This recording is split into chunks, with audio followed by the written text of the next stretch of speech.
Hey, y'all. Welcome to Cornbread and Roses. I'm your friendly neighborhood organizer, Austin. I'm here tonight with Red Mike. Hello, comrades. And yeah, we are one of the only socialist podcasts in the land. I was blessed to be on HSV Progressive this past week talking about the surveillance state.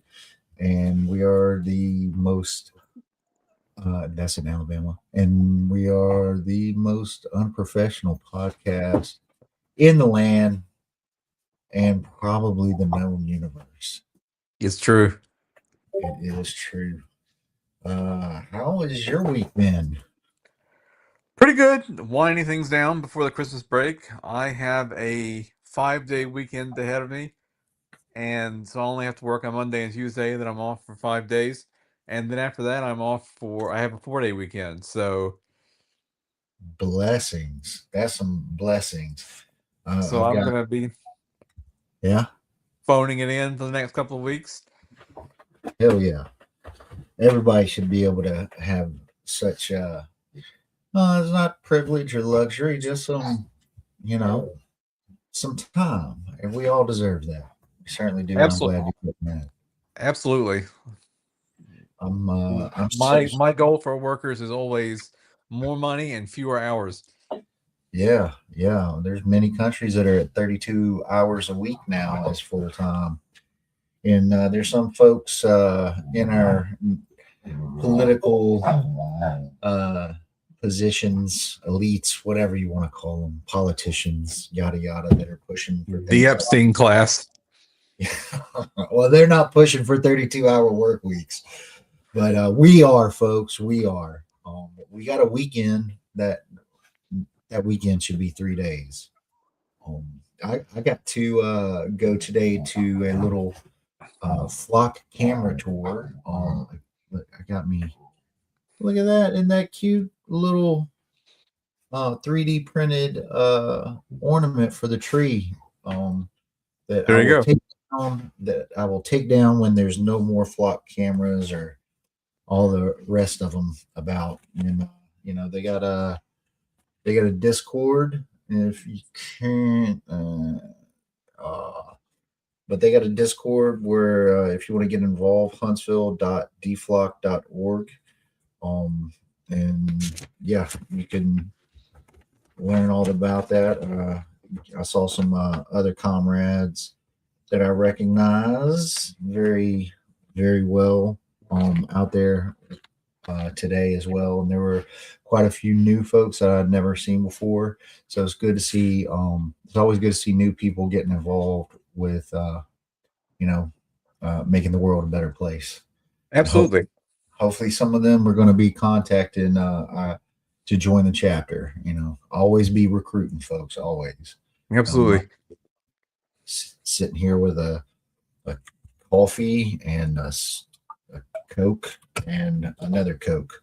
I got 3 drinks, and hopefully I'll make it through. Oh, and of course our bud, Uncle Warren. Good to see you. Thank you for popping in. Yeah, tonight we're gonna do some funny stuff. I hope it's funny. Uh, this week in socialist history, conspiracy of the week, and then what else we got? Memes? Well, we got that, but we got Tuberville. Well, you're the news director. This is your portion. Oh, so well, we got some big remarks from Tommy Tuberville, which in a just world, would be disqualifying, but unfortunately, it's red meat for the base in Alabama. We'll talk about that. We'll talk about the Doug Jones gubernatorial campaign, which he has officially launched, even though he still has no website up. The dereliction of duty, like, you got to have a website, for crying out loud. Bare minimum. And then some stuff about Alabama prisons. Like, I'm always pay careful attention to Alabama prisons. It's one of my high priority issues, and I think that the state of our prisons is a moral outrage, and it's something that I'm always focused on.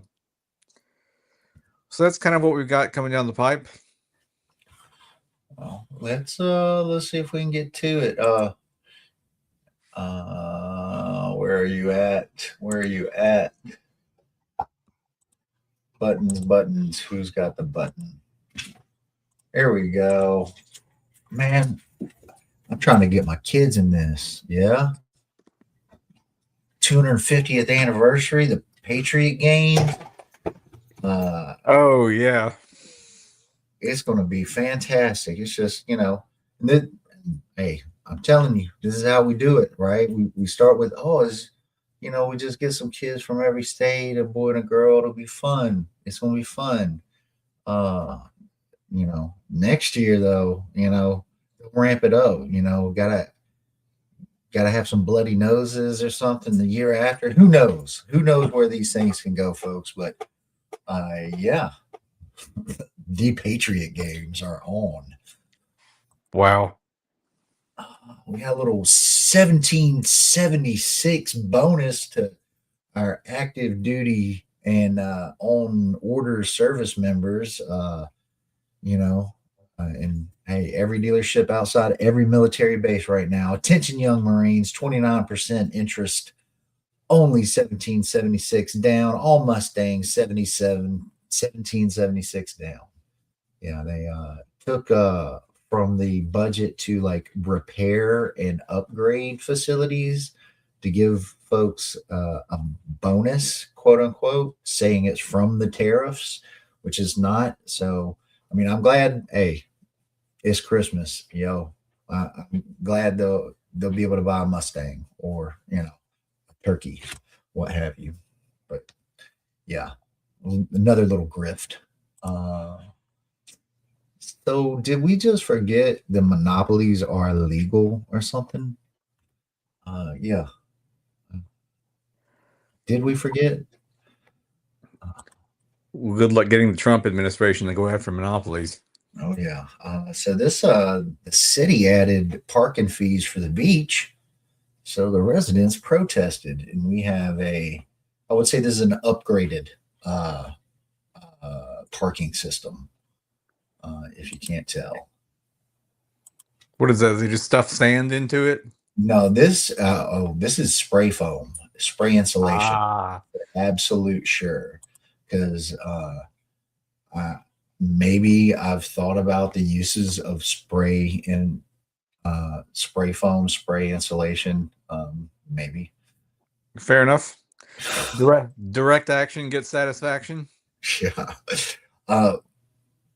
Our man here, Utah Phillips, the earth is not dying, it is being killed. And those who are killing it have names and addresses. Ain't that That's right, folks? That is correct. You should listen to some of his songs too. I have. I've got an album of his around here somewhere where he was singing the old IWW songs. Oh yeah, he's legit. He is a cool guy, and that's my favorite quote from him by far. Just 0.001% hold 3 times the wealth of poorest half of humanity. Report finds data from World Inequality Report also showed the top 10% of income earners earn more than the other 90%. Ooh, this is literally the work of capitalism. If only they would have left some sort of clue.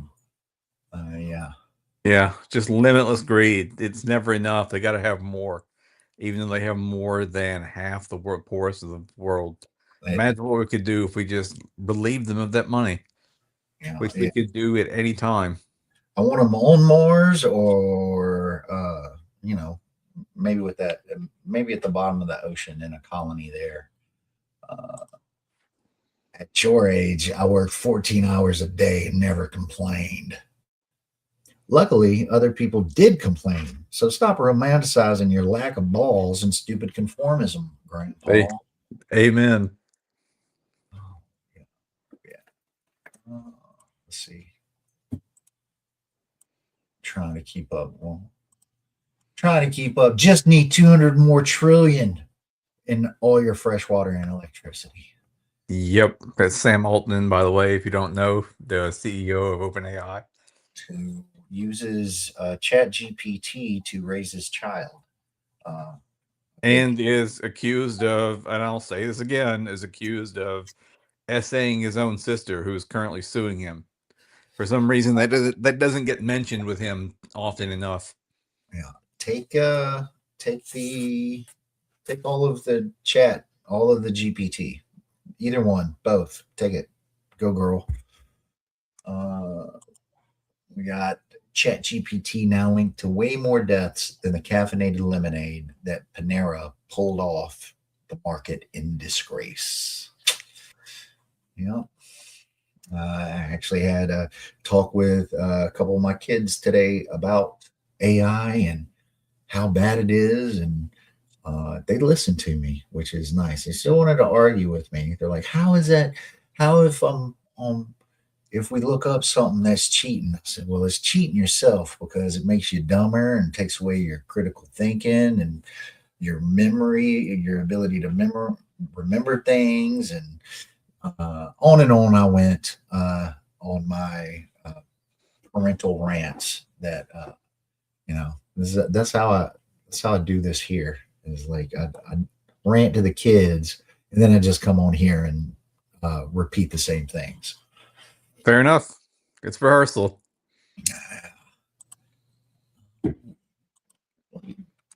Go in a little bit here. Oh no. Okay, well, I'll read it anyway. Jesus saying, "Love everyone, no matter what." Some guys in the crowd. But what if they're gay or they believe in other gods? Jesus, did I fucking stutter? No, Jesus, you didn't. Love thy neighbor. And speaking of Jesus, y'all ever think maybe we missed the second coming of Christ because the IDF is spawn camping him? Maybe. We got honestly, it's holiday season, so I'm busting out this Bible stuff here. But ye have despised the poor. Do not rich men oppress you and draw you before the judgment seats? James chapter 2, verse 6, from our anti-fascist friend there. Speaking to a very intense MAGA individual. It makes me think of Gigas from Earthbound. If that may be a deep video game cut. I don't know. No, I have not played that game. Earthbound, it's great.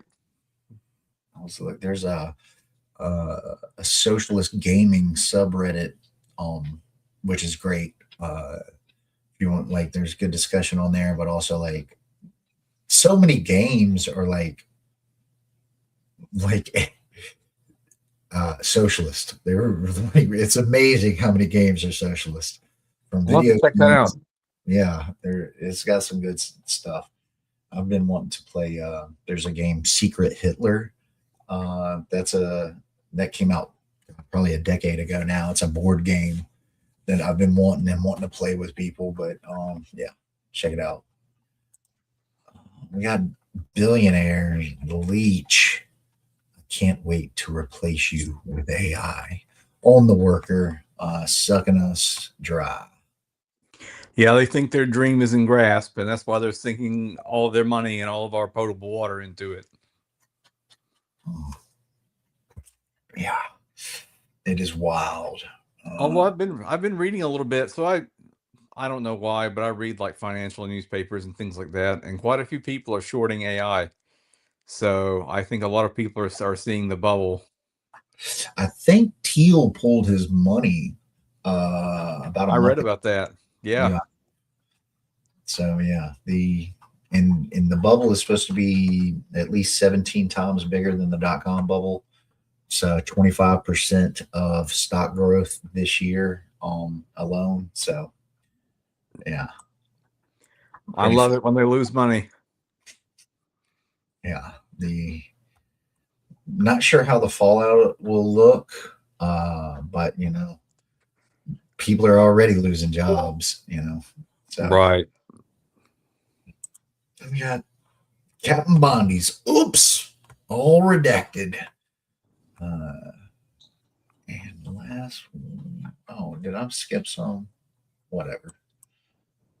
And we redacted the Epstein list for national security. Uh-huh.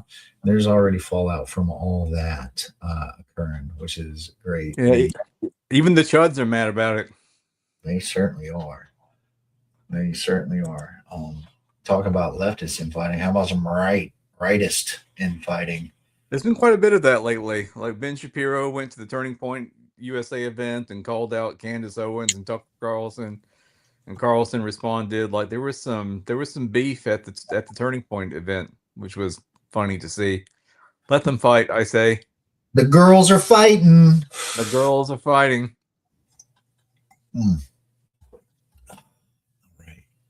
Is it unprofessional to drink and eat on cast? Is that how you say that? I don't know. Probably. It's in character. Yeah. With that, we're on to this week in socialist history. Let me see if I can figure this out. We'll leave that up for now. My cat is sitting outside the door and singing the song of her people, and I don't know why. I guess she wants to come in. She can't come in while I'm casting. Because she will bother her father. Must focus. So yeah, this week in socialist history, I don't know what I'm going to do when this calendar is gone. That I got DSA. Maybe I should look and see if they got another calendar. I ordered another one from Jacobin, so we'll have one. Okay, right on. All right. So Jacobin put out one. If you read Jacobin magazine, which they're hit or miss, like they run the spectrum of socialist arguments, and so sometimes they make, I don't know, I think sometimes they fall into that pundit-itis where you're just trying to make the hottest take possible. Yeah. Shiitake. Yeah. As I call that. But for the most part, I like some of their articles. Yeah, it's hit or miss. Have you seen that? What is it? WSWG? What? WSWS? The other socialist website. They now have AI socialism AI on their site. Which no thanks. That's gross. Yeah. No, thank you. That's gross. No, it's Butlerian jihad time, folks. That it is. So yeah, this week in socialist history, I'm looking at it correctly this week. We already mentioned some of these last week, but whatever, we'll do it again. On the 15th, the APA removes homosexuality from its official list of psychiatric disorders in 73. On the 16th, UFT wins first collective bargaining election for 43,500 New York City teachers in 1961. On the 17th, 10,000 New York City workers hold funeral procession for executed communards of Paris in 1871. Let's see, we got a rich history, folks.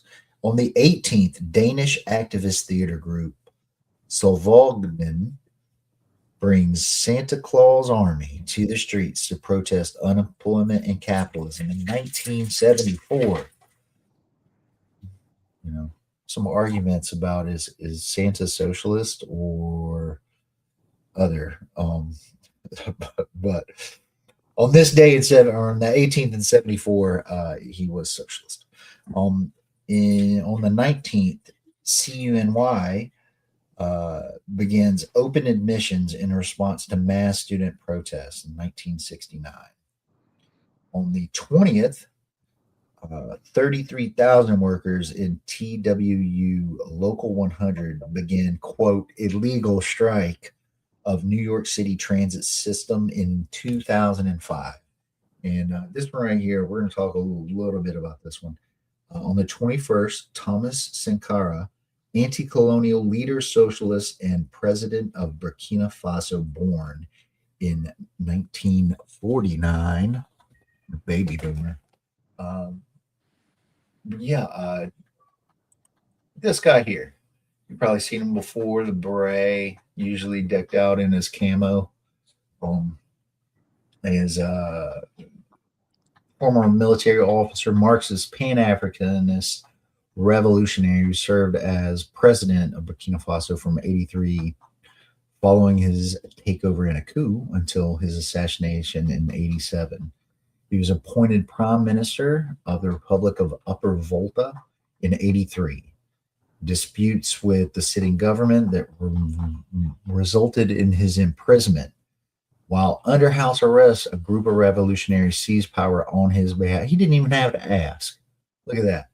Seized power in a coup later that year. At 33, became president of the Republic of Upper Volta and launched an unprecedented series of social, economic reforms, ecological and economic reforms that were referred to as the People's Democratic Revolution. 84 oversaw the renaming of the country as Burkina Faso, Land of the Upright People, and personally wrote its national anthem.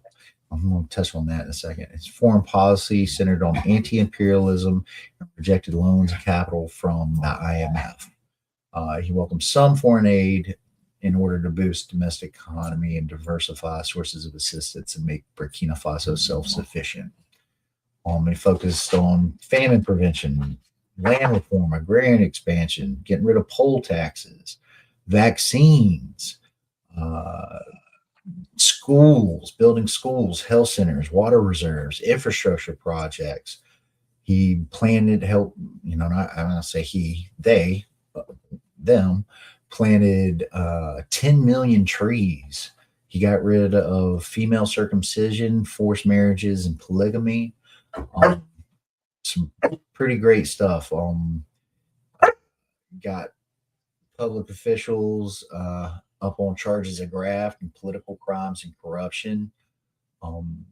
He was criticized for human rights violations, such as arbitrary detentions of political opponents. But it was from 83 to 87. Well, and then 87 happened, and this guy, Blaise Compaoré, right here. Oh my goodness, dog. Oh, hold on one second.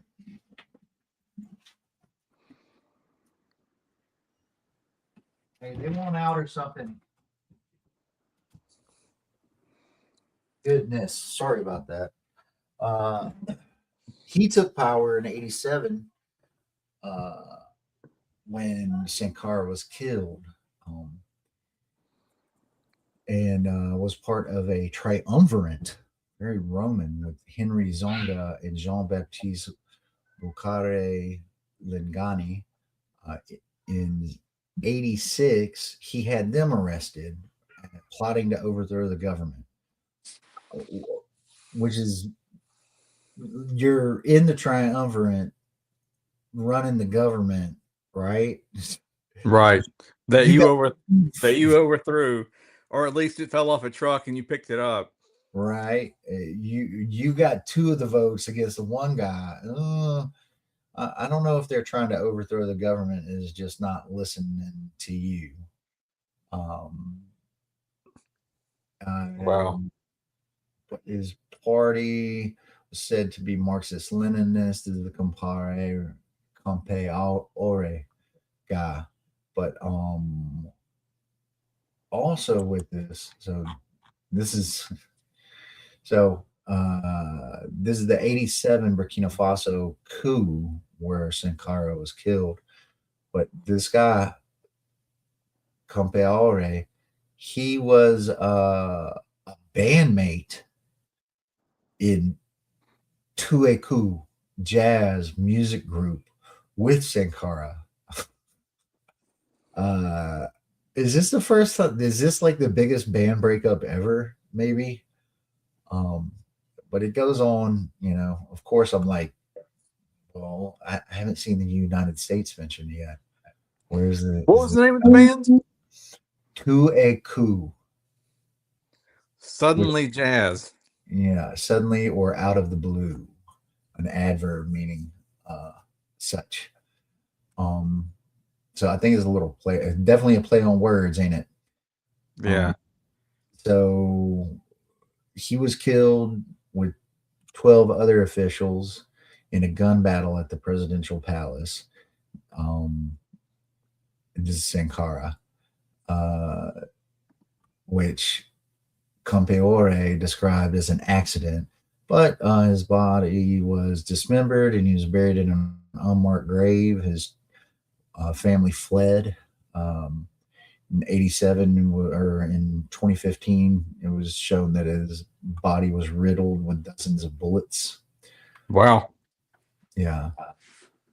And this is where we start to see where things happen. Prince Johnson, a former Liberian warlord allied to Charles Taylor, also known for supervising the assassination of President Samuel Doe, told the Liberian Truth and Reconciliation Commission that the coup was organized by Taylor, who Taylor was, quote unquote, he escaped or maybe released by the U.S. from jail, returning to Liberia to overthrow Doe, but also then showing up in Burkina Faso and then told to take out Sankara while he was training folks there, part of a training by U.S. folks. So yeah, in that roundabout way, Sankara assassination was basically organized by the U.S. So was that Reagan back then? Yeah, Reagan. Yeah, would have been Reagan. Charles Taylor, if you don't know, was a U.S. intelligence asset. I don't think for the CIA. I think for the U.S. for the DIA, for the U.S. Defense Intelligence Agency. So he started working with U.S. intelligence in the 80s, but they won't go into details.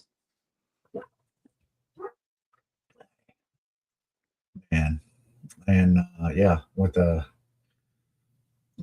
that's, we got conspiracy theories and then we got real conspiracies, and that brings us into this week's kind of related conspiracies. We're talking. There's basically, I read somewhere once that conspiracy theories come in two flavors. Number one, anti-Semitism, and number two, things that the CIA admitted to doing. Oh, we got Marissa's here tonight. I'm sorry, I gotta say hi real quick. See, this is why I need to. Okay, say that again. We got two forms: anti-Semitism, conspiracy theories, and what's the other one? Things that the CIA has caught to doing. Oh yes, okay. No notes on either of those. And speaking of anti-Semitism, so we got so many. There's been a rash, of incidents of shootings between Australia and Charlie Kirk, and just that. I think that same day Charlie Kirk was killed, that there was a school shooting. But so Candace Owens, she's on one.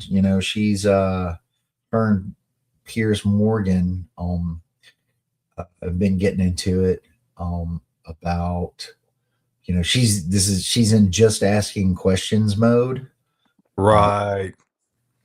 and she said she talked to Erica Kirk, but she's on her. She was supposed to be assassinated by French special forces folks with Israeli special forces folks a few weeks ago, if y'all remember. But she's like, how much is Israel involved? And hey, Israel is involved in a lot of shit, but I do not think that they're specifically involved with Charlie Kirk dying. But nor are they attempting to assassinate Candace Owens, of all people. Yeah. But so this is occurring, and you mentioned this earlier about the infighting between, which we love to see from. Yeah. Thank you, Marissa. And we got all this going on, and this leads me to, in a roundabout way, to where is it? We got the MAGA spreads, and this is also from our man Tuberville. He's been echoing this as well. But MAGA spreads dangerous conspiracy about Brown University shooter. There was 2 people that died, but one of them from Alabama, Ella Cook.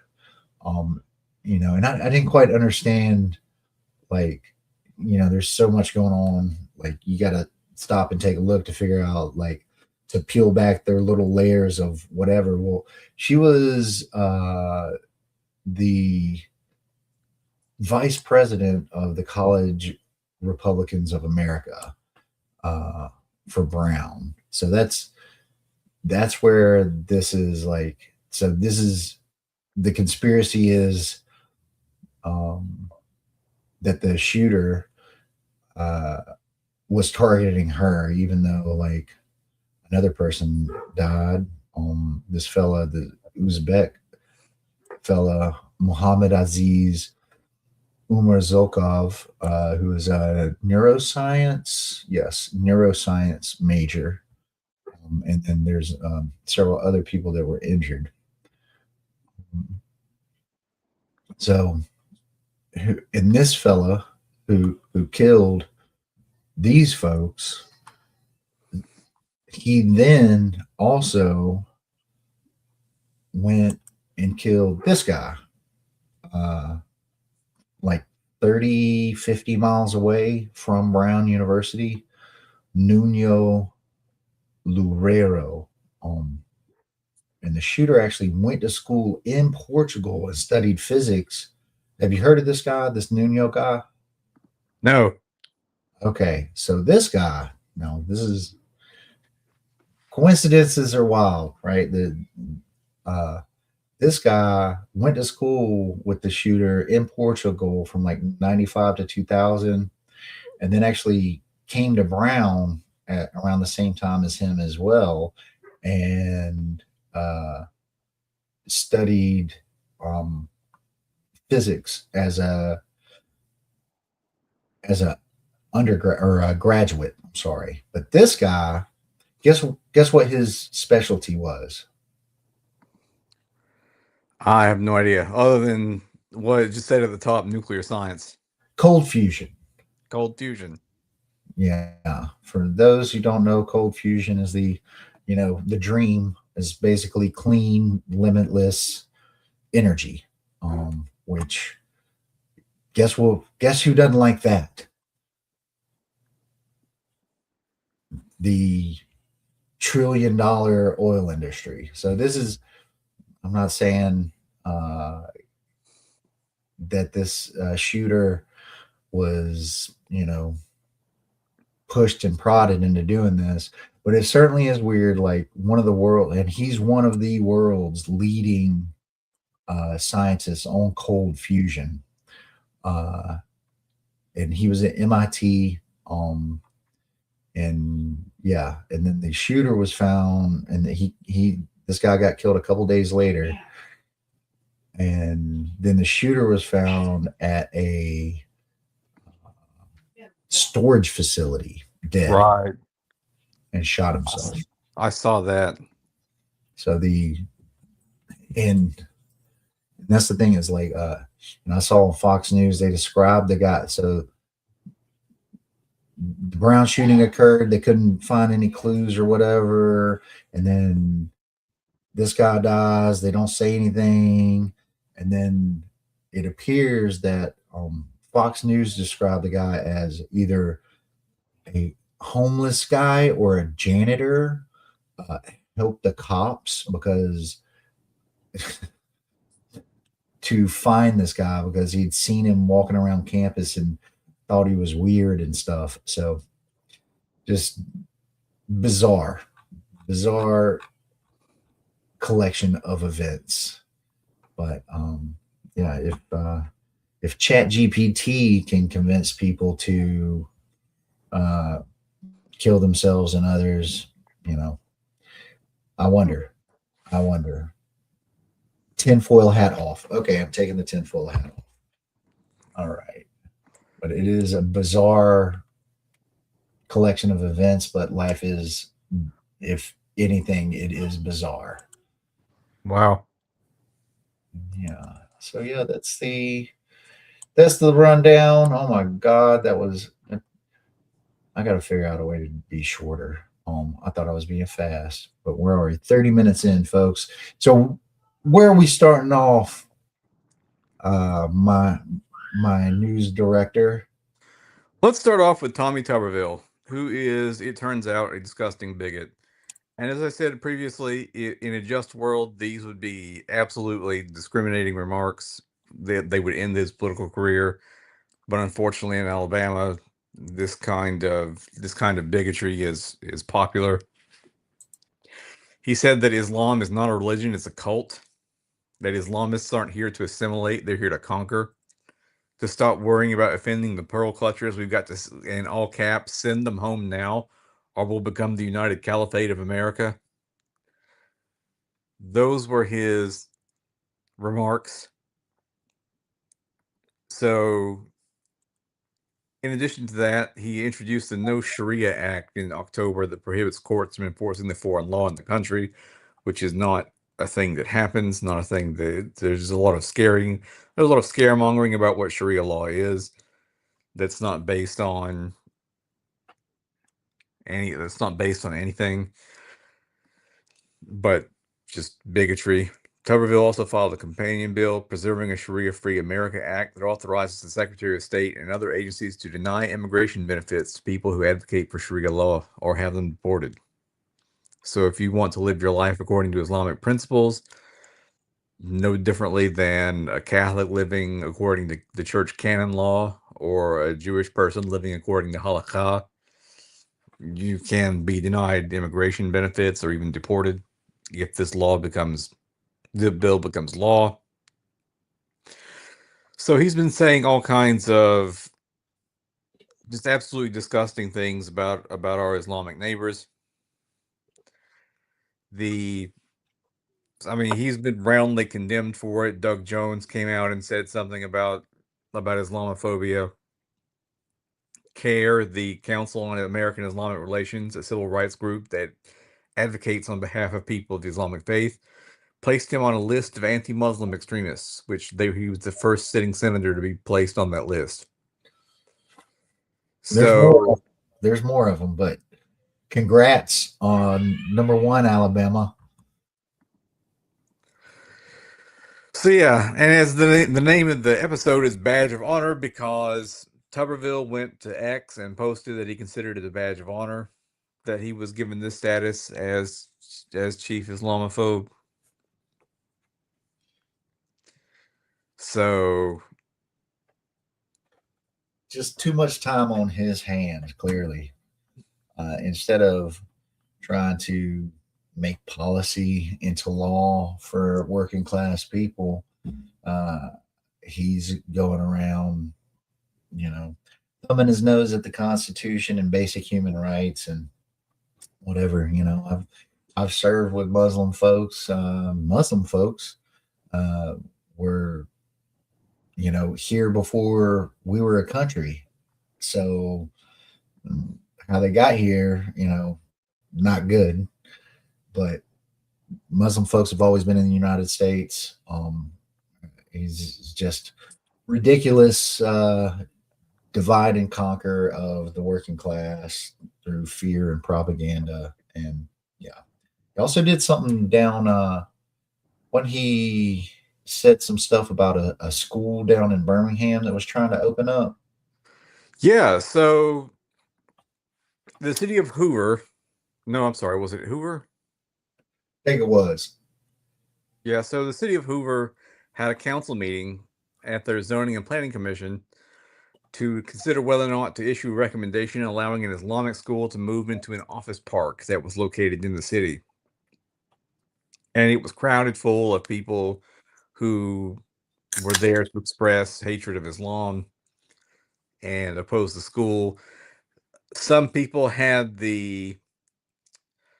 what's the word when you try to mask your real intention? Some people had the fig leaf of saying they were worried about traffic at the school in the proposed office city office park, but they're not really concerned about the traffic.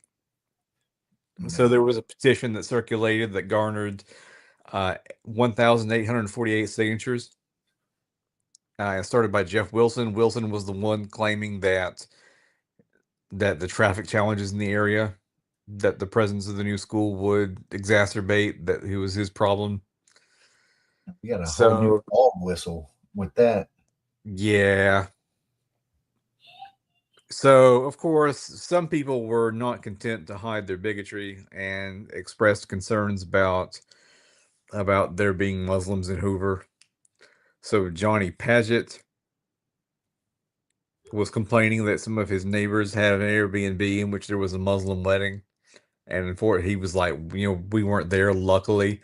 I don't know what would have happened if I was there, my wife was there by myself. It was very intimidating for two people to get married next to him. That's a problem for Don't they him. like marriage? Don't they like marriage? Well, I guess I don't know. No, this is one of the weird things. Like in the year 2000, a significant number of Islamic Americans voted for George W. Bush Right. because they vibe with the whole family Yeah. oriented stuff. They vibe with the family stuff and some of the culture war stuff that are on board. Although I will say nowadays, American Muslims support marriage equality at higher rates than American evangelicals do. So I'm not so sure that I think there's been some separation, but like the point is that large numbers of this demographic would vote for Republicans on the basis of family values and other things if the Republicans could stop being racist for 5 minutes, which they of course aren't able to do. And it's getting worse. Yeah. And it's worth pointing out too that when you're talking about when you're talking about Muslim Americans, you're talking about 3% of the population. Now, it doesn't matter how big or small they are. They don't deserve to live under this kind of bigotry and to have their freedom of religion questioned. Yeah. So this school this school in Hoover wound up not happening. They withdrew their Request. the request to open the Islamic school. I mean, just completely demon. I mean, I don't know. And Tuberville is on record of demonizing them, demonizing the school, saying they're teaching Sharia law. Which, I mean, if they're teaching about Islamic religion, you're going to learn about Sharia law, just like you're going to learn about the halakha if you go to Hebrew school. Yeah, or or not the Bill of Rights, the Ten Commandments, and all these little things. I know something about. I don't know much about Sharia law, but I do know that they don't like charging interest on loans. I think Absolutely. that's one of the. Doesn't that sound good, folks? But yeah, they don't want to implement. They're scared of Sharia law, but they on the other side of that is they're happy to try to implement fundamentalist Christian nationalist law of some sort, where trans folks are abominations and gay folks are abominations, and if you want to unionize, you're anti-American, or all these other such ridiculous things. And they talk about religious liberty and religious freedom, but they're happy to deny it to others. Hmm. And I have known too many Muslims to feel any kind of not that I feel hatred towards anybody, but if you meet the Muslim community and you talk to them and attend their events, like here in North Alabama, one of the local Islamic center has a Meet Your Muslim Neighbor event every year, which is usually well attended, where you can go and chat with people and try some new foods, and sometimes they'll do henna art, and you You can know, learn about something yeah. I'm curious about is, thinking back, like, so in the 60s, was this an issue? Was this around? In the 50s or in the 70s? You can pinpoint issues where this issue like really, really started with 9/11. Uh, but even then, like, there's polls out back then that showed that Americans supported Muslim folks at a majority, even after the events of 9/11. Um, but it seems that you can trace this back to Israel in a manner in the late 70s, and starting there and pushing an anti Muslim worldview, um, from my understanding of things. You know, that's what I've read so far. But I'm curious how it was in the 70s and the 60s and the 50s. You know, I don't know. I'm sure it wasn't a good time to be different. Certainly not. I mean, when I think about the 50s, I think about Jim Crow. oh yeah, I think I, about it was not a good time to be different from the status quo. And I doubt that Muslims have ever had it, all that great in America, I, I, I, unfortunately. I tend to agree. But I just wonder if, like, in the newspapers, like, did you see this stuff like it is now? You know, like, or was it more like just behind the scenes type stuff? I mean, did you have senators coming out, you know, talking about, oh, Muslim folks are so bad, yada yada? Yeah, I'm trying to sure. demonize a tiny minority of people, Well, they have like to. that's scary rhetoric. Yeah, that. It would be unacceptable no matter how large or small the Islamic population was in America. But given that they're only 3% of the population, and probably less than that in Alabama, Yeah, it's especially concerning I think it's because around 1% in Alabama, but that's the thing, is like the fascists, they have to go after these small groups because their lack of numbers. There's like safety in numbers, right, folks? That's why the working class all needs to stick together and take care of each other and watch each other's backs and stuff, because they segment off small populations of folks and try to isolate them and make them the enemy of you. And they're not your enemies. Like, they're not your enemies. are there extremists in the world? Yes. Are there religious extremists in the world? Yes. But they are a minority, because there's Christian extremists, there's Jewish extremists, there's Muslim extremists, there's, maybe not Jainism, Yeah, but a Jain extremist would be like what? An extreme vegan, like somebody you don't have to worry about. yeah, Um, but there's religious extremists in just about every population. And then, there's also, I don't know, what was Ted Kaczynski. He was an atheist, was he not? I don't know. So, but my point being on that is that there's probably atheist extremists as well. We can Like, think of someone like Stalin, who was an atheist, um, and used power to violate human rights on a massive scale. yeah. So the problem isn't the average person. The average people, like telling you, like Muslim folks are just like you. Uh, they really are. They, might go to church on a different day or whatnot, but they're like you. They really are. We have far more in common than we don't, because we're all just trying to have a decent life on this crazy little mud ball we got. So what else we got Yeah. in the shoot? So that's sort of wraps it up on Tuberville, I guess. His badge of honor comments and his other comments, and I hate even reading those kinds of things, but I think it's important to know what he's out here saying. Like I said, in a just world, these would be disqualifying comments. They would be a national scandal and outrage. He would be driven out of public life for daring to say something like this about a group of human beings.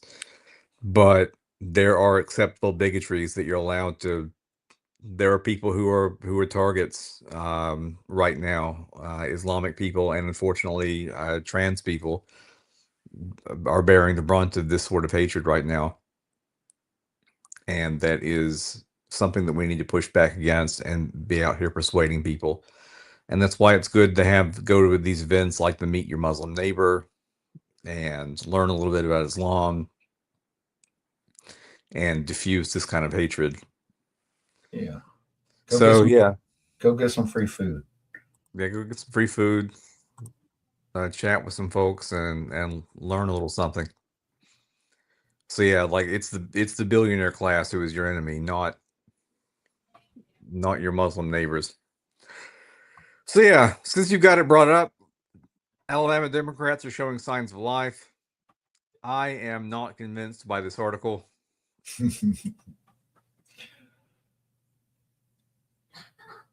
But Doug Jones had a launch party last Friday. There was a lot of energy there, according to him. I still don't think he has a realistic path to victory. People like what's his name, James Carville, are out here saying that he's overperforming by 20, 25 points. And even if that's true, I don't think it's enough to win. Doug Jones is a real I don't know, that's my Carville. Yeah, I hate James Carville so much. I can't stand that man. A real swamp gator in the polls here. That's pretty good. Sorry. I don't know. I just think of all the sleazy stuff that Clinton did, and I'm not even talking about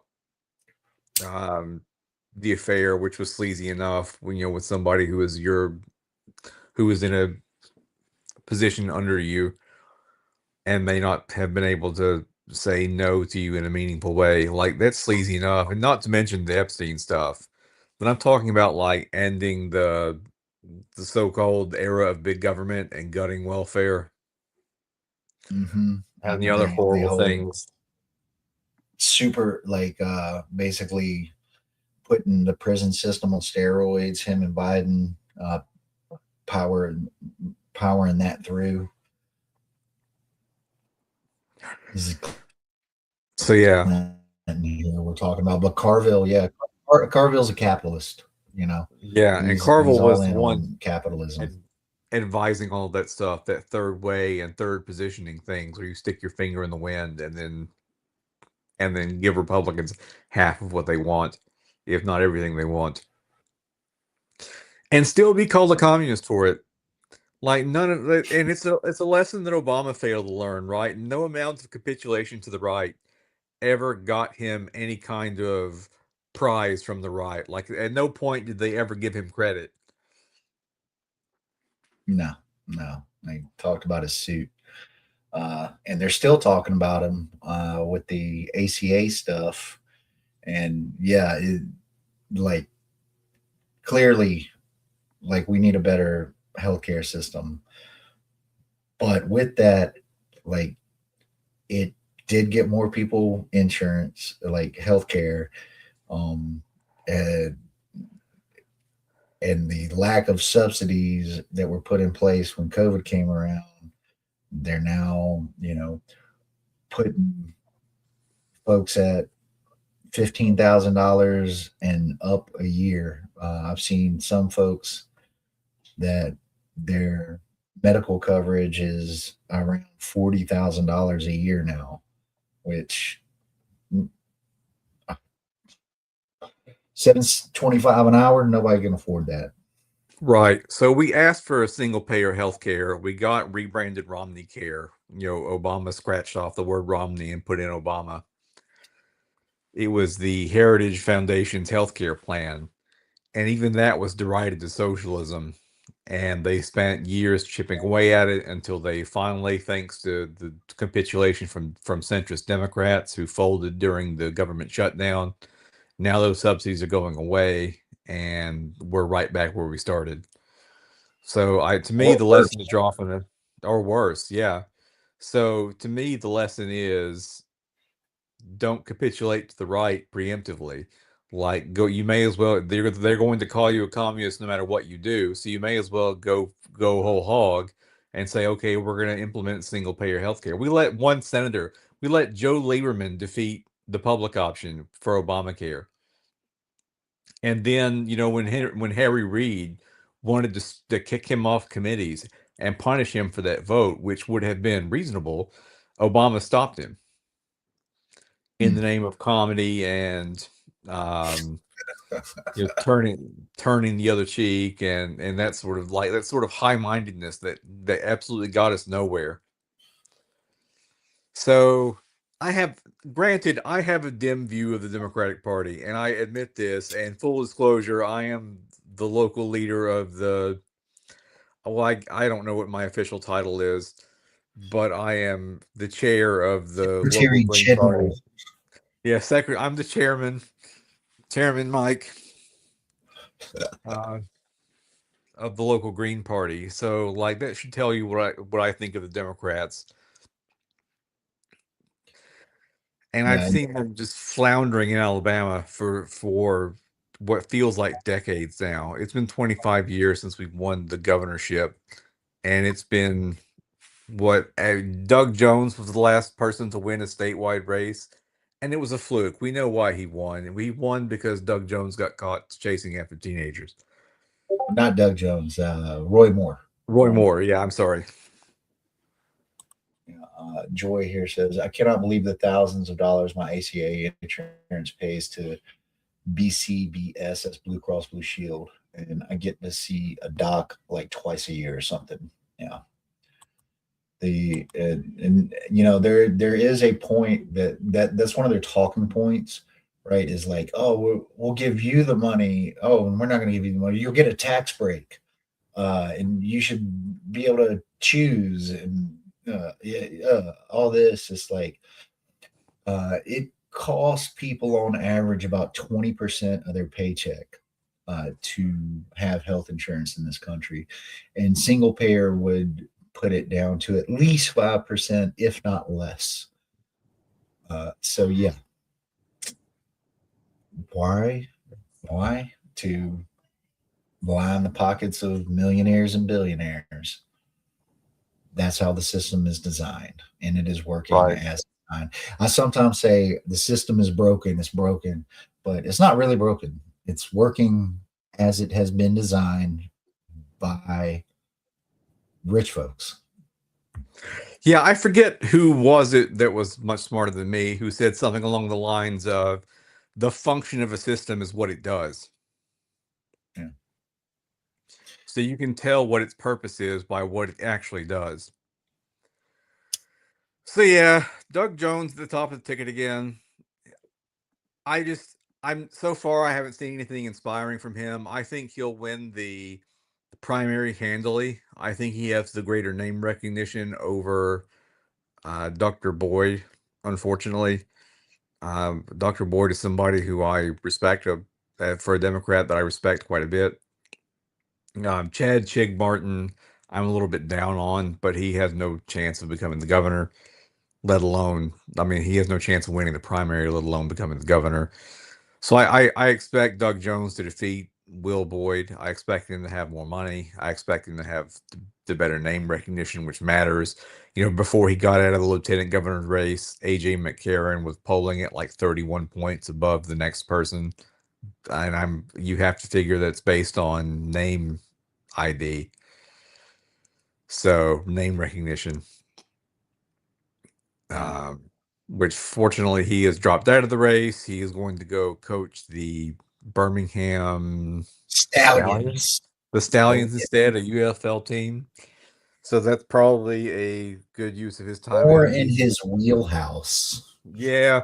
Since the man had never voted before and never had seemingly had any interest in politics, it's not clear what he wanted to do. But it's not clear what Doug Jones wants to do either. Like he said, his priority items are the lottery and expanding Medicaid. Right. Which is great.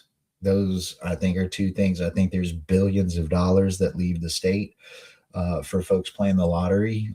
It could stay here and be, diverted into more prisons, or maybe rural health care or education. But there's billions that leave the state, and then of course, rent, healthcare, two of the biggest ticket items that folks pay for on a day-to-day basis. So we are one of 10 states that don't have expanded Medicare, right? So yes, do that. But I feel like there's more. Yeah, I have mixed feelings about the lottery. And it's the thing the Democrats keep promising. But I don't think they'll ever have the votes to deliver. He has claimed if he becomes governor that he will expand Medicaid through executive order so that he'll bypass the legislature. But we'll see. I don't know if that'll stick, but it's certainly worth a shot. This is I need to get him cornered in a bathroom, and talk till his ears bleed. Yeah. So we got Doug Jones. I did see there were quite a few people there. They seemed excited. He's reached out to he knows we're out here, folks. He knows we're out here, because he's putting little tentacles out to groups, and groups we're associated with and whatnot. So I'll say two nice things about Doug Jones. Number one, on the abortion issue, he has been rock solid. That is the easiest position for a centrist, wishy-washy Democrat to cave on, and he has held strong on it. So I really appreciate his stance on abortion. I think he's been a very good candidate on that topic, even if he's caved on other things. And number two, he's on the right side of the Joe Reed, Randy Kelly fight. There's no love lost between him and Joe Reed, who is sort of the puppet master behind the Democratic Party and has presided over its complete ruin here in Alabama. Jones, Reed, and Kelly have been bickering for years, publicly and not so publicly. yeah. And fortunately, Randy Kelly is thinking of stepping down. He's been talking of stepping down from his chairman role for some time. And that means that we could get somebody in there who is not beholden to Joe Reed, which would be, I think, beneficial for the left in Alabama. Yeah, and if you remember our talk with Tabitha Eisner a few weeks ago, there's an opportunity for folks that are interested in making some changes with the Democratic Party here in the state, because it is in a uniquely weak position. You join the SDEC in your county, and that allows you to make votes and change bylaws and help,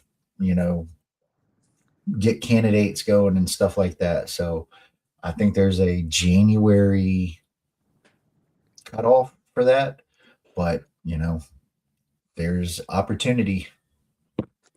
So yeah, if you just can't bring yourself to part with the Democratic Party, like I disagree, but I understand that point of view, and I would encourage you to look into running for the SDEC and helping to wrest the party away from the Joe Reids and the Nancy Worleys and the Randy Kellys that are out there running the party into the ground and not losing their position.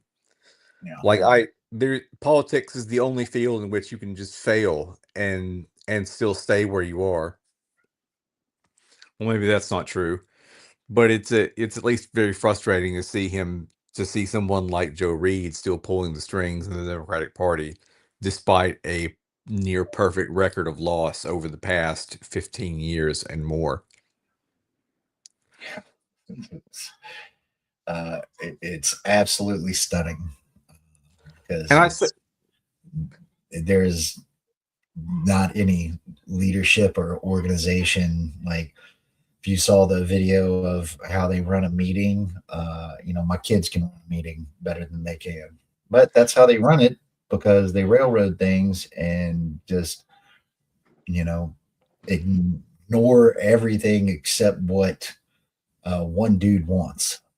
yeah, even the National Party has come in and tried to interrupt Joe Reed's stranglehold over the Alabama Democratic Party, and has failed. They removed his handpicked person in 2018, and then they managed to get reelected. So the National Party is very frustrated with the Alabama Democratic Party. I personally, I don't like this idea of spending all your time fighting with your own party's leadership just for the chance to fight the chuds. I'd much rather bypass them. That is my approach. However, if you don't agree, look into running for the SDEC. Yeah. And hopefully one of the things that you will support is making it easier for third parties to be viable here in Alabama. Yeah. One thing that Joy here said, the lottery is just a tax on the poor, which you've made that argument. Yeah, I'm inclined to agree. Well, and see, and this is my counter argument to that is prohibition doesn't work. Before there were a lottery, folks, and they still do, they do the numbers. You ever heard of that? What, the numbers racket? Yeah. Yeah. Yeah. So, I mean, those things exist. Like, and I think part of human behavior is people like to take a risk. People like to gamble some. Like it's, and I don't think it's going anywhere. Like optimally, we would, not like have maybe those urges or impulses, but we do. And, you know, gambling can be entertaining. No, I'm the world's biggest hypocrite on this issue because I personally love to gamble. Every year on the first of the year, my mom and stepdad and I go to a casino. So on New Year's Eve, I'm going to be gambling. I'm going to be playing craps and blackjack and poker, like because I personally love to gamble. But I'm also not a degenerate gambler. If I lose $100, I'm done. Yeah. Discipline in all things. But I understand that not everybody has that is able to do that. So I have extremely mixed feelings about there being casinos. I don't know. I'm of two minds about it. Like I see your points and I see Joy's points as well. Yeah. And if you ask me like whether or not I support a lottery or anything else, it really depends on what day you happen to ask me. Yeah. So with that, we've got a survey, and should I share some of the results so far of our survey? If you look in the description, you'll see a link to a form that you can fill out, and I've got a little snapshot here. I'm thinking about sharing.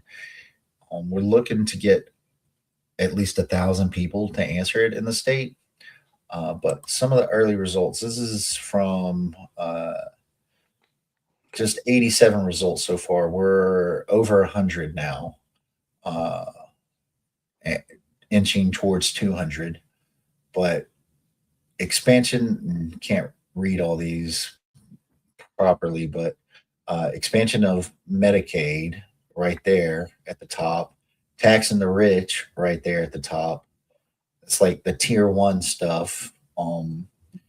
Like the tier two stuff is in the tax on bodily autonomy, right? Like women and trans folks. Is that increase in the school voucher program? This one I cannot remember. It's not the minimum wage, is it? Yes, thank you, increasing the minimum wage to include incarcerated folks. That would be nice. And then the next little tier down here is abolishing right to work, making utilities all public, subsidized childcare or universal childcare, and then legalizing THC. So that's what's going on with that. You can see the link in the description. Please share that out. Be annoying with it. You know, spam it to folks. Drop it in comments on Facebook. Do all that type of stuff for us and help us, you know, get some good data. And so we can take this and put it in Doug Jones's face and say, hey, dude, if you want to win, do this. And just to back up a minute, you know, I think legalizing weed and legalizing THC is something that a large number of Americans agree on. And I just want to point out that Tommy Tuberville is on the wrong side of that issue, because when Trump was making noise about rescheduling marijuana or loosening some of the restrictions on it at the federal level, Tommy Tuberville was one of 20 Republican senators who signed on to a letter to Trump that urged him to keep it as a Schedule 1 drug. So Tommy Tuberville opposes legalizing THC, loosening the restrictions on marijuana and other things like that. So he's on the wrong side of a very popular issue. Yeah, he just has a cruel and punitive mindset for everything. He probably is also getting money from the prison industrial complex as well, because you know, nothing better than using taxpayer money to take a taxpayer out of the tax system and then pay for some corporation billions of dollars to put them in basically a slavery system. Yeah. So I think Trump, you know, and I'm not trying to give Trump any credit at all, but I think he sees his failing support in his lowering of his approval numbers, and he's like, okay, what's an issue I can lob at the what can I do, folks? What card I got cards. What can I do to get these peons to support me again? And right. I think he's seen that he's pragmatic enough to be like, oh, well, a majority of Americans support loosening the restrictions on marijuana. Well, this would be very popular if I did it. So he's like trying to go for it. Well, the funny thing though is like Biden already did this. And then like the day he went into office, pretty much he like repealed that. And now he's redoing it to put his name on it. But it was already being done. And honestly, like from what I remember, the analysis of what Biden was trying to do, it wouldn't functionally really do anything. What really needs to occur is a law. Like otherwise it's left up to these agencies to do it, and they don't really have an incentive to do it either, because it's like DEA related. Is DEA is the one who makes that decision, and they seem to have a motivation to put more people in prison, you know. So yeah, this is I don't see much happening other than him trying to dominate the news cycle on a point in order to get rid of the Epstein files or get rid of the whole everybody's broke as shit situation. To boost his flagging approval numbers. Right. I think that matters to him. I think he sees people turning against him and he doesn't like it. Well, Like just as a personality trait, like he's got to be universally acclaimed, you know, or else he just feels bad. That's the kind of narcissist that he is. So yeah, so that's very interesting about the results. Certainly, there are some surprises here to me. I didn't expect taxing the rich to be so popular. So yeah, I so wanted to just put "eat the rich" there, but you know, more mature minds won out. So what else we got in the docket here before well, we? I had a few other things. I wasn't sure if you wanted to go ahead and wrap up or not. There's always stuff going on about Alabama in the prison system. We're the second in the nation for executions in 2025, behind only Florida. And just because I feel like it's important to say their names, Alabama put Demetrius Frazier to death in February, James Osgood in April, Gregory Hunt in June, Jeffrey West in September, and Anthony Boyd in October. And they were executed using this nitrogen, oxygen deprivation system that has been described as torturous by people who have witnessed it. Like it's taking longer for them to die than the state says it should, and they're convulsing while the treatment is going on. Like I said, Alabama's prison system and stopping the death penalty are high priority targets for me. Like these are issues that I care deeply about, and so I'll always want to say something about the death penalty going on and Alabama's horrid prisons. There's a report in AlabamaReflector.com that came out yesterday. Incarcerated women often don't have enough period products. So on top of all the other things that prisoners have to deal with in Alabama, women aren't getting the medical care that they require. They're having to tear up T-shirts to use them as makeshift pads. Yeah, I've heard this. Marissa says that relatedly, HB 76, the death penalty abolition bill, is up this year in Alabama. I think there's something like in the state around 40 something percent of folks want to abolish the death penalty, which not a majority, but it's getting there. So these are good signs. And fair play to Chris England, the Democrat, for sponsoring this bill. I appreciate his advocacy on this issue. And again, Give him a call, folks, and tell them it's due. Give him a call and tell them good job. So that's Chris England who sponsored HB 76, if I remember correctly. And so,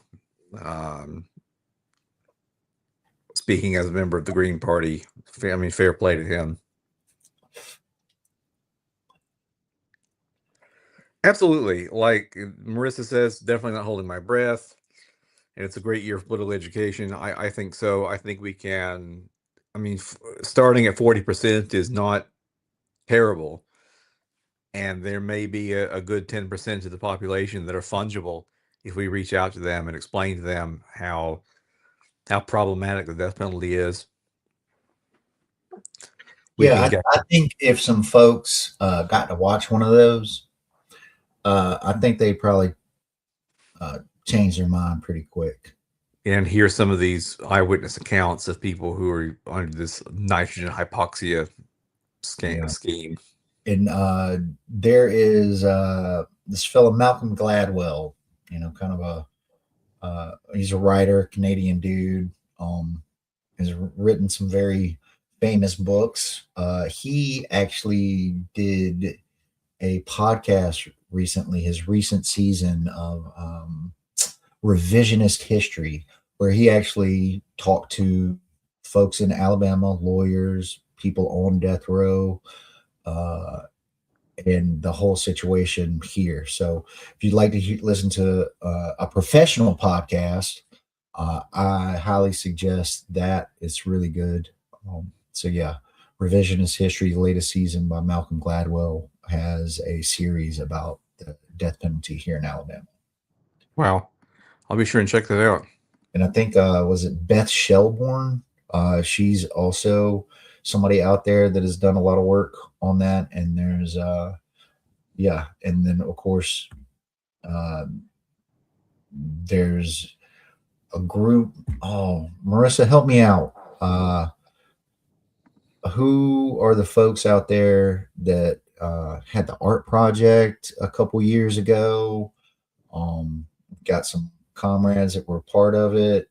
There's a pastor that helped leads it. Are you talking about that art project that was briefly installed in Low Low Mill? Mill. Yes. I remember what it was. Project Hope. Thank you very much. Yeah, they had art done by folks on death row displayed. There's some. It was good. There was good art. You know. I was stunned that Low Mill allowed that because their rules are they very strictly point out they're not allowed to do anything political there. So like I can't hand out my zines in Low Mill because promoting a political ideology is against their rules, which I find to be whatever. But I guess they feel like if they stop me, or if they don't stop me, they can't stop the fash or whomever. But Maybe. I have an easy time being like, no, we can allow my point of view and block fascist points of view or right wing points of view. But I understand they're trying to protect their nonprofit status, and probably their board is split politically and all kinds of other things. So, like, I understand how fraught that can be, even if it's a little bit frustrating. Not like you have this great place and you're not able to advocate for my point of view there. Yeah. Marissa says it was actually put together by Dr. Katie Owens Murphy as part of the work she does at UNA. Well, good on her. Yeah, and I think she also teaches in prisons and has written a book, "Voices from the Boiler Room." Man, I wish I had a good memory, y'all. I do, but yeah, yeah, it was art about the actual experiences of people in Alabama. Yeah, but so yeah, go on. Oh, I had some other things about like the trouble that menstruating people have in Alabama prisons. They're not able to access the supplies that they need. They're having to trade, which is often runs afoul of disciplinary rules, and sometimes they're accused of feigning illness when they request more than what they're allotted. So, and the article spells out a story of a Well, you can get sick, man.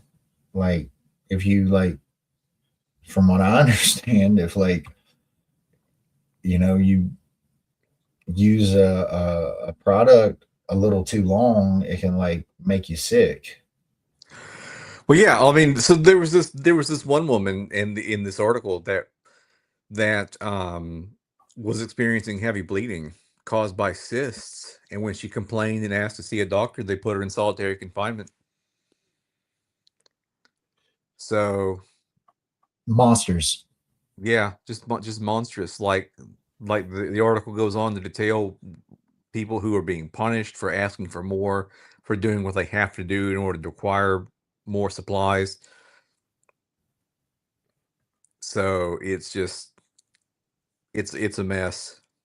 And of course, like if you're trans and you're experiencing menstruation, so or non-binary, or even an older woman um who is still menstruating or experiencing regular cycles, like the guards don't believe you, it creates further barriers. So Just it's disgusting on so many levels. Yeah, it's quite bad. So every week I am part of a letter writing group. Um, so I do a coffee social in Huntsville every Saturday, and afterwards there is a letter writing group that meets, and I'm gonna be promoting it a little bit more heavily over the next year to try to get some people to turn out. But this week I'm going to be writing a letter about menstruating people in Alabama prisons, and so I'll probably write to my state senator Arthur Orr and to my state representative Scott Stothagen. Stothagen, or however you say his name. I keep wanting to say Stothagen, but that's not Talking. Stothagen, because it's, I don't know, but I'm sure he says Stothagen. He is the House Majority Leader, so anything I write to him is going to fall on deaf ears, but I'm still going to write it just because it's important to speak out on this issue. Yeah. Well, I encourage everybody, y'all check out there's the Alabama Progress server out there. If you want to get connected with people, you want to hit up the Gold Sprint Coffee social thing on Saturdays at 11 and help out and just meet some folks that are just trying to make things better. And it's not just the DSA thing, although certainly DSA members are welcome. But I would like to encourage members of other leftist groups to meet there. It's a great way to get to know people in the community and get plugged into like the Spokes Council and to other things that are happening in the area. And you can listen to me bloviate some more in case you don't get enough of that here. And just talk about how to make things happen in Alabama. And sometimes we just, shoot the stuff and chill and talk about movies or music or what have you, and get to know each other on a comradely way. Yeah, it's very like French salon vibe. Yeah. I've got one little thing here. Our intrepid leader, Ivey, signed an executive order establishing an Alabama Rural Health Transformation Advisory Group. That seems unnecessary, but it is being created anyway to enables Alabama to hit the ground running once the state's new comprehensive rural healthcare strategy is greenlighted by the Trump administration. They talk about in the One Big Beautiful Bill Act included a $50 billion federal rural health transformation program. So if you look more into this, this is basically like trying to put a monitoring system on people. There's a lot of that in there. It's also, that's their plan, is to like put a tracker on you, and then there you go. That's your health care. But yeah, they're doing this, which, I don't know, maybe expand Medicare, maybe do that. Why you got to have a board to do all that? But yeah, okay, lady, whatever. That's all I got on that.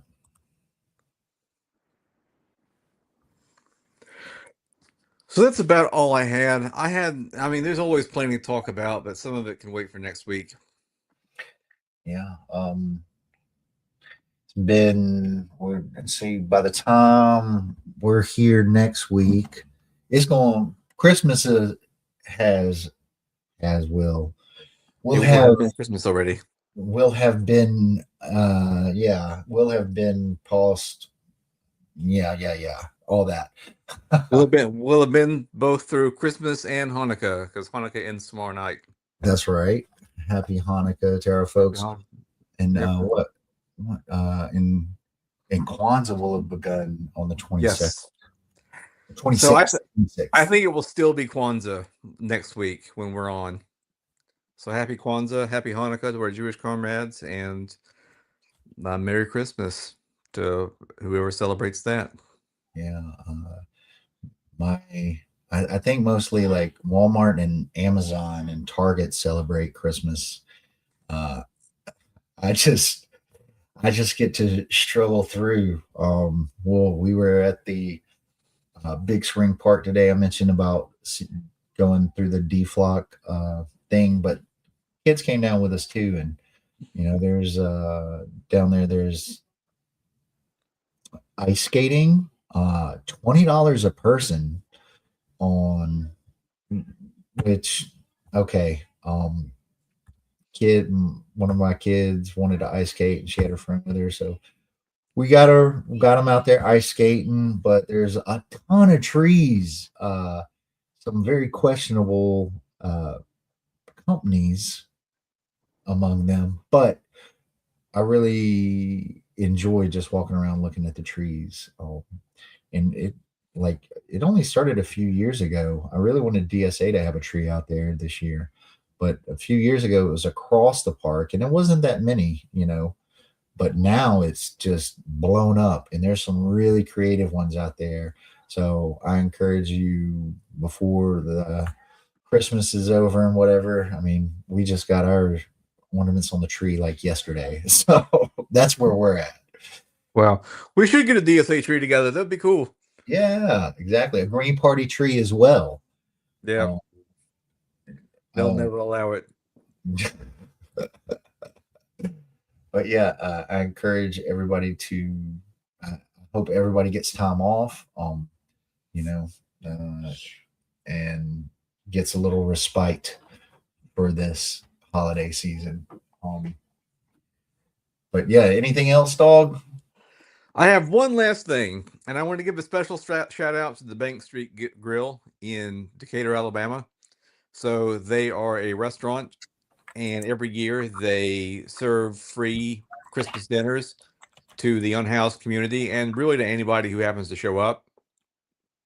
And so I spent my afternoon there schlepping people around so they could attend that, and hanging out and socializing and doing all that sort of things while they had volunteers on hand to serve the food and that sort of thing. So that was a really nice gesture. We had a great time. I ate way too much food. I'm sure lots of other people did too. And yeah, so special shout out to the Bank Street Grill for making that happen, and for Hands Across Decatur, which is the center for the unhoused that I volunteer for. We normally do some things like we normally work with them a little bit around, especially around Christmas time, and make sure everybody gets to have a good Christmas dinner. And that happened today. So,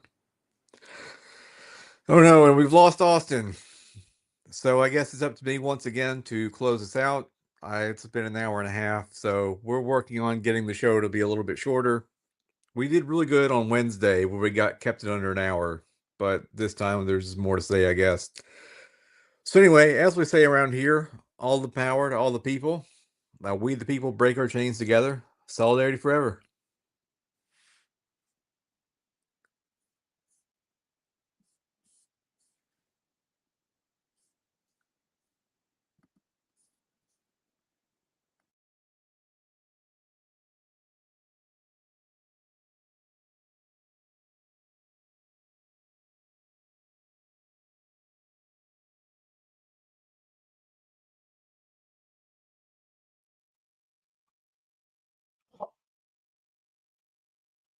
But you lost me, huh? Yeah, I went ahead and closed this out. So this is just a little bit of a lagniappe. Well, I got to hit the end the stream button. So, y'all, thanks for spending time with us. Like, comment, share, subscribe, do all those things. And yeah, thank you very much for spending your precious time with us. And as we say around here, all the power to all the people. We, the people, break our chains together. Solidarity forever, folks. Solidarity forever.